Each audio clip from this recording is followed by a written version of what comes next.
Hello বন্ধুরা, শুভ সন্ধ্যা। আজ একটা নতুন ভিডিও শেয়ার করছি তোমাদের সাথে। আজ সকালে চলে গেছিলাম সুন্দরবন। তো তার জন্য এখানে গাড়িতে করে হিঙ্গলগঞ্জ পর্যন্ত চলে গেছিলাম। সেখান থেকে ঘাট পার হয়ে সোজা সুন্দরবন। তো তারপর সেখান থেকে বোট ভাড়া করে তাতে করে জঙ্গলের পাশ দিয়ে পুরোটা ঘুরে দেখলাম।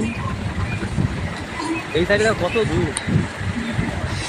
কুমির বাঘ কিছুই দেখা গেল না, তবে কটা হরিণ দেখতে পেয়েছিলাম। তারপর সেখান থেকে ফরেস্ট অফিসের ভিতর থেকে ঘুরে সেখান থেকে টাওয়ারে থেকে পুরোটা দেখলাম জঙ্গলটা। আর এইভাবেই ঘুরলাম আজকে সারাদিন।